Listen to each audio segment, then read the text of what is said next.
Hello, welcome. It's Friday, the 10th of November, 2023, and this is the newspaper review on Tap TV. I'm so happy to have you join me here this very beautiful Friday. You know, what we do here, of course, we bring you the headlines across newspapers around Nigeria, and you are in the right place and in time. So do well to also be a part of the conversations we'll be having right here on the program very, very shortly. On to do the discussions with me is Victor Sioko. You're welcome. Thank you. All right. Thank Victor you. is our usual suspect here on the program. And every other time we come here to discuss these headlines. So don't forget, like I said, you're part of it. So if you haven't subscribed to the channel, don't waste any time. Go ahead and click on the subscribe button. And of course, turn on your notification because that's how you get to know when next we post a new episode of the newspaper review. All right, for today, Friday, we're going to go straight into the business. Let's see what the headlines are saying within the last 24 hours. And we'll begin with the Daily Independent newspaper. Headlines reads, airlines passengers groan as labor grounds operations toll out of Imo Airport. And that details is on page 7 of the Daily Independent. We also see a shakeup in police as IGP redeploys 14 AIGs, 26 CPs. All right, and details still on page 7 of the Daily Independent newspaper. We move on to the main headline on the Daily Independent. It reads, Kogi, Bayelsa, Imo, Guber pose another litmus test for Inec. Stakeholders see voter apathy, doubt Inec assurances. We won't allow anybody manipulate electoral process. PDP. Police declare 5 Bayelsa council areas violence prone. Military warns troublemakers of injurious consequences. All right, all of that story detail is on page 29 of the Daily Independent newspaper. Other headlines still on the Daily Independent reads, federal government declares state of emergency on humanitarian crisis in Benue. And you see, Imo Guber election, court rejects bid by a Papa faction of LP to replace Ethan Achonu. All right, page 6 is where that details is in full. ABGA leadership tussle. Judge threatens to jail Inec chairman Oye over contempt.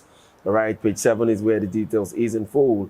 And then you see this one. It says revenue agencies remit 14.38 trillion to federation account in 2 years. And lastly, Russia-Ukraine crisis takes toll on Nigeria's crude. NNPC says it affects inflow into international markets. All right, all the details, that's all the details I want to take from the Daily Independent. So do well to get a copy and read up these stories for yourself. But let's get into some conversation. Let's look at the elections that are, that's going to happen in tomorrow. Actually, it's less than 24 hours to the elections in Bayelsa, Kogi, and Imo State, and this has caused a lot of, should I say, it has raised a lot of expectations from Nigerians as regards what INEC will be doing. Are they going to do anything different from what happened in the general elections? Or are we going to see a repeat of their inconsistencies, in quote, during these elections that we hold in Imo? Already, tensions are already at its peak, especially in Bayelsa and Imo State. It's not as if Kogi is different, but it's not as crazy as it looks like in Bayelsa, where you've seen political actors come out in the open to make very, I don't know how to call those kind of grievous statements like, kill and dismaim if people try to stop you, all those kind of things. But now we have the electoral empire also in the spotlight. What do you think will happen in this election? It looks funny, but it's not a funny matter. Yeah. Okay, Kogi, Imo State, Bayelsa State, all these 3 states are known for violence when it comes to election. I'm sorry, I'm not... For the report to say that 5 local governments have already been declared, Bayelsa has only 7, about 8 local governments. Yes. And then we have 5 already declared as violent prone areas. That's troubling already. Do we see anything, do we see INEC, succeeding in getting the elections done? Mr. Bule, Are you aware that? Very critical one. Are you aware that even with all that happened last election, that INEC officials, I'm talking about in general, be you permanent staff, be you temporary staff of INEC, that most of them collected dollars. Yeah. In fact, it shocked me that a bosom friend of mine, whom I will, before now, I will swear that he will not be part of that collection of money, collected. I mean, in fact, it was if somebody's giving you $200 or $300 as to allow this result to pass, we're talking about 300,000. My brother, and with the Nigeria of today, as a goal, like that's 300,000. Would you, as a Nigerian today, if you're not up there as one of the rich, because it's a clear line between the rich and the poor now. There's no mid-range Nigerian. Hey. So if you're not up there, you're on this other side, would you look away from 300,000 there? Just like they said that it will only take Jesus Christ. In fact, Jesus Christ might not even succeed in conducting an election in Nigeria. Because by the time you give these people their $500, $200, $1,000, look at what happened in, is it not Nasarawa State, where the INEC rec had to go and announce a result that he did not collect. So what will happen is that desperation. I'm sorry, but what I'm seeing that will happen, I'm not saying might, will happen is that desperation of these politicians to bribe these INEC officers to do their bidding. Not you, not me going down there to vote. Okay, it's for the INEC officials to help them upload these results, whether it is fake, whether it is not fake, upload these results and let the INEC returning officer make that announcement, which we know that's what happened in the presidential election. Because make that first, that verbal announcement. We'll meet in court. Let's go and meet in court and finish the matter in court. So everybody will be fighting tooth and nail, so that the INEC, the highest bidder, whether in terms of money, whether in threats, they will come out and attack these INEC officers. Okay, but aside that too, when you come to the candidates of Bayelsa, my brother, you are from Bayelsa. Yes, I am. See, there are issues in Bayelsa. Yes, I've been very worried. Leadership issues in Bayelsa. A lot. Could you imagine that the Labour Party candidate, as clean in quote of Labour Party, not so clean, but to the Nigerian standard, Nigerians are still seeing Labour Party as a clean party. You just begin to wonder, who is that person that is representing Labour Party in Bayelsa State? I saw him on an interview yesterday. The ones that came out from that mass march, you just be shocked. Is this the same Labour Party that Obi was like the point man? Mr. Bule, I was highly disappointed. So he was, look at one record that when they were making those comments, my mouth was just open. What happened?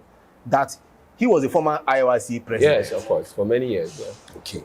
So there was an issue that happened when somebody went to the radio station to talk against him in an opposing manner. Do you know that this man went to the radio station, pulled out the person, and they beat him up?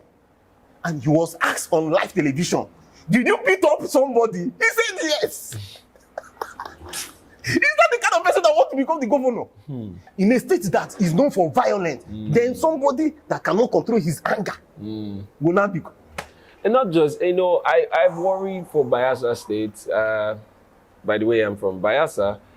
I worry for them because the state has been I don't want to use the word retrogressive, but in terms of infrastructural development, not just infrastructure, in terms of development, Bayelsa State has not really met up to the expectation. Like, they've been very slow in terms of growth when you compare it to their counterparts like Akwa Ibom State and the likes that were created, about the same time.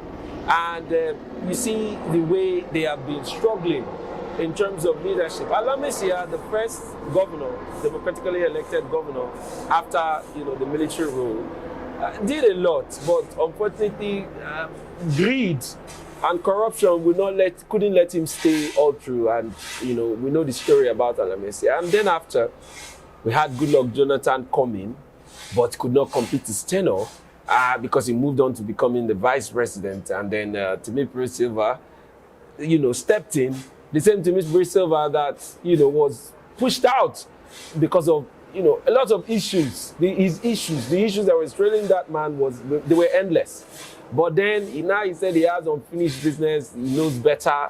He feels that he left off or he was booted out of office because he couldn't finish some of the things he wished to do for Bayelsans, but he's coming back to do that.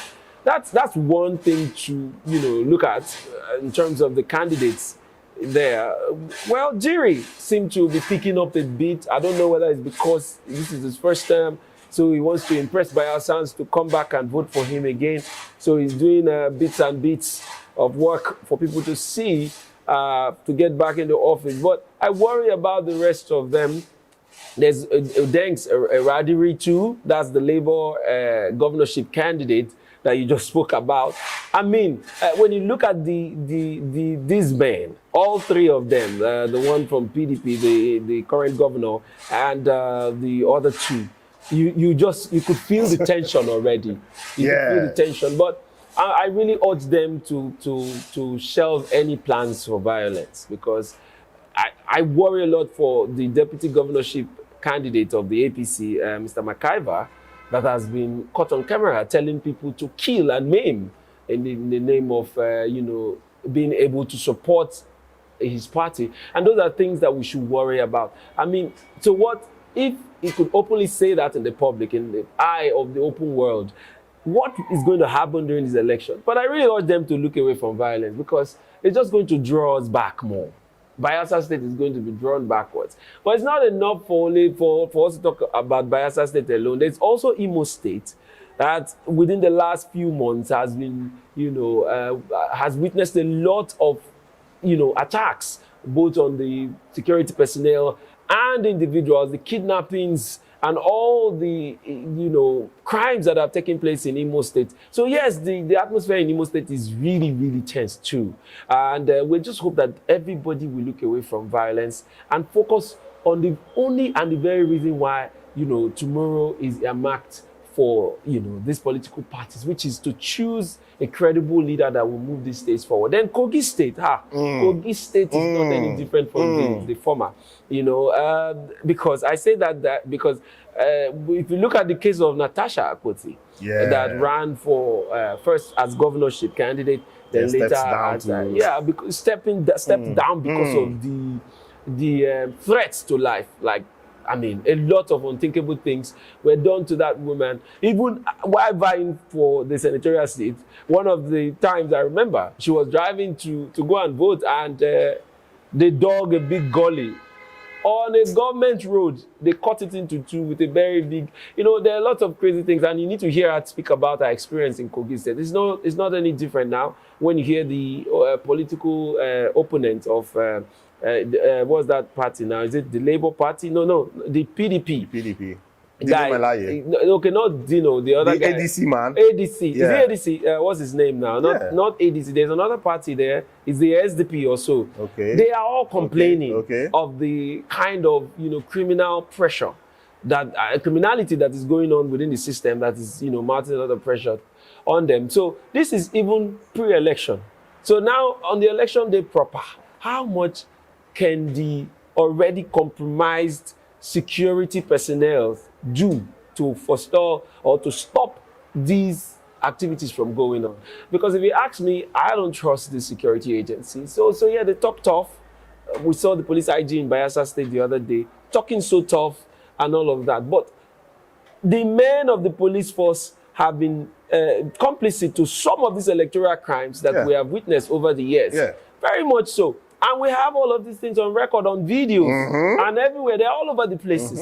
So, well, I don't know about the military, but they too have been fingered some time ago in Rivers State election in 2019, to be precise, where the then Governor Wike accused the former GOC here of, working with the Minister of Transportation then against him. And we saw what happened here in Rivers State back then. So I'm saying that the security agencies should be apolitical. If they can do that for us and do their job of protecting lives and property and ensuring that voters, get to do their responsibility, well, I'm sure we'll have a headway in these states. But I worry a lot about Bayelsa, Imo State. I just hope that they have a peaceful environment or atmosphere to be able to do. And then Inec, we didn't speak about Inec. I wanted to ask you, how much faith do you have in Inec to do what they are expected to do? I do not, because the same leadership, the same leadership that was taken to court and they were defending their A-works and defending the APC. Sorry. But then you ask, what has also happened to the corporates in INEC during the last election? What has the leadership of INEC, what have they really done to say, okay, they are saying no to election crime, the election malpractices and collecting of bribes and all that? We have evidences out there, okay? What about the cases where they will snatch ballot boxes and the results will come out from that same location? So these are things that you begin to wonder. Nothing was done during the last election with respect to these points I'm making out. Why would they now to repeat themselves this time around? Because nothing has been done to the INEC themselves. Yeah. Have you heard anybody that have gone to jail? No, nothing has happened. Still same thing. So when we're moving to a new election and the old election, nothing has happened, I don't expect anything different.